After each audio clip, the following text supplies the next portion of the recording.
This is yet another podcast. I'm Jesse Liberty, and today we have Jose. I'm going to mess this up. Jose Luis Latorre. Close? That is perfect. Look at that. Jose is a Microsoft MVP, a frequent speaker, and open source maker of agentic AI, semantic kernels, Microsoft Agent Framework, the creator of Agent Eval, and now MAF Doctor. And I want to focus in on MAF Doctor today.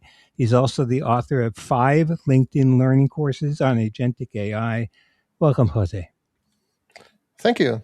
It's a pleasure. It's good to have you here. I recently started working with MAF Doctor, and as you know, I was completely blown away. I have a number of questions for you, but it's already changed how I interact with the Microsoft Agent Framework. Let me see if I can get started by asking you if you could tell us what MAF Doctor is briefly and in just sort of straightforward plain English, if you would. Yeah. I like to think of MAF Doctor. Like MAF stands for Microsoft Agent Framework, the Microsoft framework that they are working in. It's kind of a doctor, but for AI agents. So you build smart agents with Microsoft Agent Framework, right? But over time, they can get sick, they can get old. You probably have feel that whatever you find, it's, oh, this is 1.2, this is 1.3 or 1.5 if you're lucky. And now we are in 1.10. Every 2 weeks or so, we have a new release of Microsoft Agent Framework, right? And then bugs sneak in, all parts were out. So MAF Doctor checks them over, tells you what's wrong, and helps you fix it and upgrade it. It's one small install, but it wears 3 hats. The first one is a helper that plugs into your AI coding assistant, like Copilot, Claude, or Cursor. It hands them a toolbox, about 26, 27 tools. And the second hat is a command you can run yourself if you want to. It's one line. It gives you a health report out, and it can also auto fix your code. And the third hat is it quietly wires itself into your project, so your assistant just knows how to help.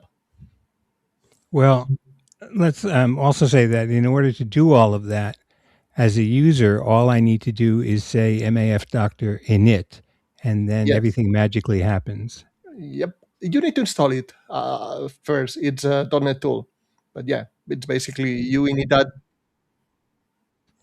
One of the, for me, one of the very powerful aspects, you touched on this, is not only can I take code that I've written and say, okay, bring this up to date, but if I'm reading code, let's say in a book or online, and I put that into Visual Studio Code, and I get build errors because things have changed, and I can say to MAF Doctor to bring this up to date, and bang, it does, and it's amazing, and then everything builds and runs, and it seems to work extremely well at doing that. It works. It does not seem. It does it. Yes. Yes, I'm sorry. It does. Yes. So, how is it keeping itself up to date? Okay. Most tools go stale. The framework moves on, right?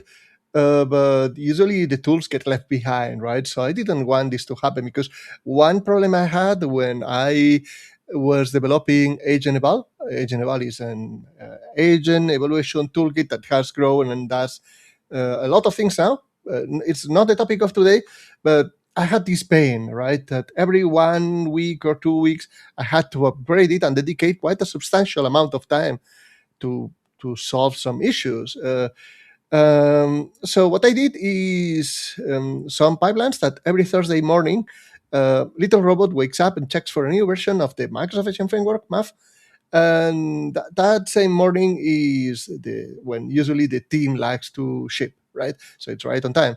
And if something changed, this Little Robot, which runs it's a GitHub action in a GitHub pipeline, it reads what's new and updates its own nodes. So it has some templates, it gives instructions to GitHub Copilot, and GitHub Copilot creates and updates these templates and fills them up.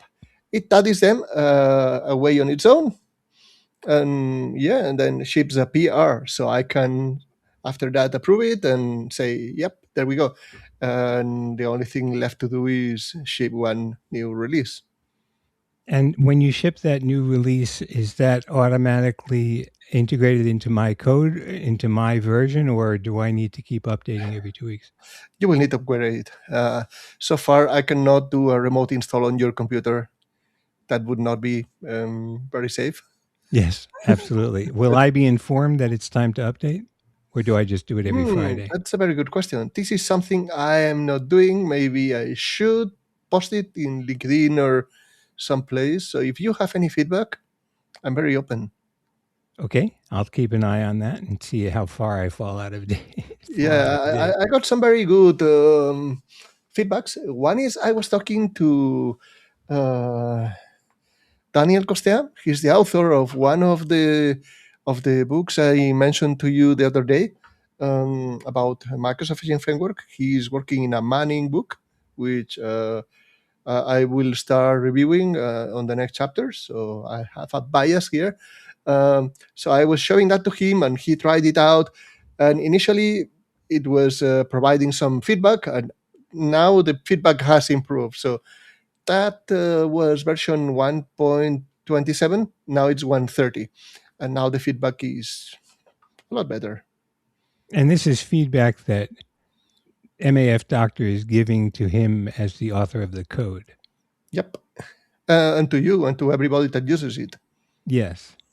Yes, and my experience is that it gives actually when you ask it to evaluate your code, it gives a score, Hmm.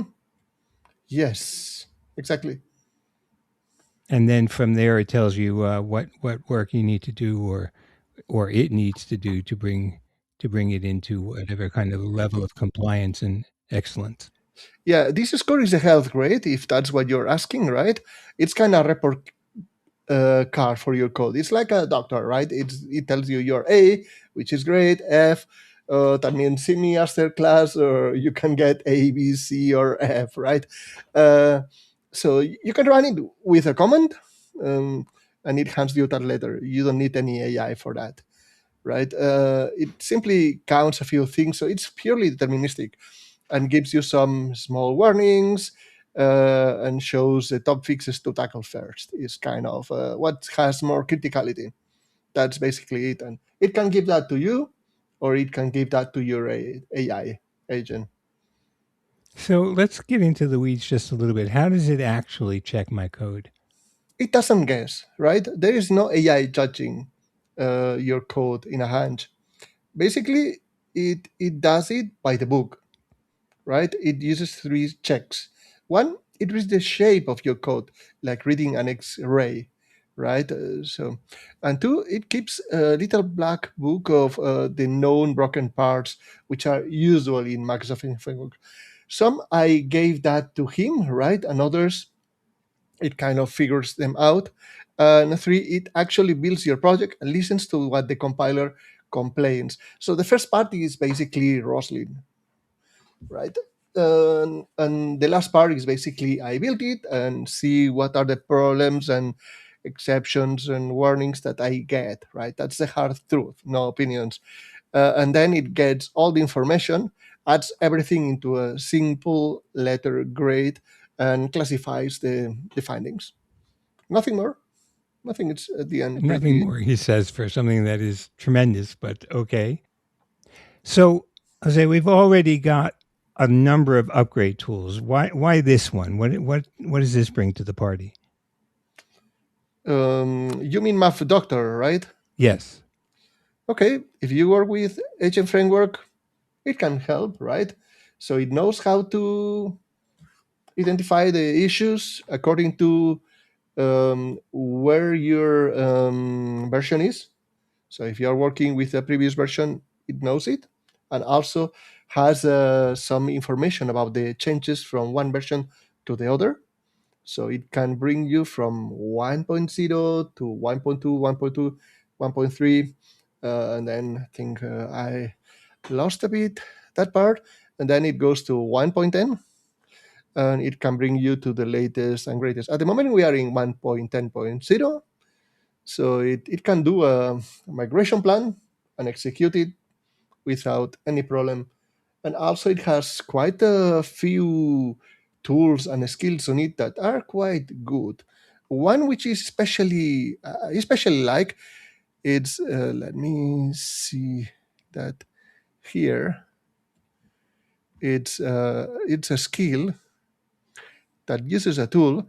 Um, One moment, opening the GitHub skills. Yes, it's called .NET Inspect. I really love that tool, done by a Microsoft person, uh, and it's really, really very cool. Which it enables to go into the NuGet packages or assemblies almost in real time and assess the signatures. Like it can check, for example, for obsolete methods or parameters and let you know, hey, you're using things which are obsolete and you shouldn't, which is pretty cool for Agent Framework because it's AI is always evolving. So Yes. the best thing you can do is use AI to update your AI tools because sometimes it's the only way. Unless you want to dedicate some time to learn something which will change in 1 or 2 weeks, which doesn't Yes, make sense. and I've been chasing that for a while, and now with MAF Doctor, that's not necessary. It's able to keep me up to date, Yeah. which is which is great. Very luxurious. So I will respond it with a simple phrase. It saves you time. That it does. That it And does. time is, well, for me, it's invaluable. I like to dedicate my time to things which are productive and learning what has changed since the last release and update on what is now obsolete and what not. Honestly, I don't care that much. I just want to get it done because I know it will probably change the next day. If I understand the concept, for me, that's good enough. Make Yes, you sense? can tell I'm a big fan because it has fixed all that broken code and it's helping me to keep up with all of the rapid changes to MAF. And one of the issues is, as you say, you want a conceptual understanding. The syntactic changes are really a matter of just keeping up with what they're doing, and now I can offload that to. Do you say MAF doctor? Or do you say MAF doctor? MAF or math. I mean, you're a better English speaker than I am, right? So you correct me. You know what Kurt Vonnegut said? English is my second language. Unfortunately, I don't have a first language. All right, that's a good one. I understand that there's a sneaky bug that it's famous for catching. What's that about? I think that's the one that started it all, right? And I created a issue in Agent Framework, the Microsoft Agent Framework (MAF) for this one. Uh, Picture kind of a relay race, right? Several runners, each one run the lap, and they finish. One person waits to collect every button and call the winner. And now picture a runner that finishes the lap but forgets to pass the button. Then Hmm. the race has not finished. The race never ends. The judge just stands there waiting forever, or calls a result with a button missing, which will not do. It's not programmed to do that. That's the bug. In this framework, agent framework, whatever step hands back is the button, right? So I'm talking about MAF workflows. Hmm? Concretely, when you deliver from one step to the other, you deliver some data, the button, to the next one, and it can continue, right? But when we do the fan out is we have a node that delivers work to several nodes, and Yes. these nodes have to finish the task and go to the fan in and merge and converge, right? If one of them fails, right, um, then and that's the horrible thing, and that took me like a lot of time at one moment this last year. It was November, where I was building a thing for a presentation Microsoft. The code builds perfectly. There's no error. There's no crash. It quietly produces nothing. and the compiler as well doesn't see anything. MAF Doctor finds this problem, checks every handoff from every single element, and tells you, hey, here is the problem. Should I go and fix it? And how long did it take you to develop MAF Doctor? Well, it's it's been a bit. So I've been with these like 2 3 months, like playing around, figuring out how to do MCPs first, and then how to do what I wanted them to, which has not been key. AI helped a lot, but I tried many different things until I found quite a lot of things that work together pretty well. Yeah, so it's been like 3 months going around aside other projects. What I'd like to do is see your presentation and look at code. Unfortunately, today we're using software that doesn't have screen sharing, to be perfectly honest. So, if it's okay with you, what I'd like to do is do this as a podcast and then have you come back and we'll do a video cast and we can screen share and we can look at your code. Does that sound okay? Yeah, it's perfect. Let's do this. Great. I appreciate your flexibility. So I'm going to thank you for coming to the podcast, and then we will definitely have you back very, very soon to do the second part. So thank you again. Thank you, Jess. It's a pleasure.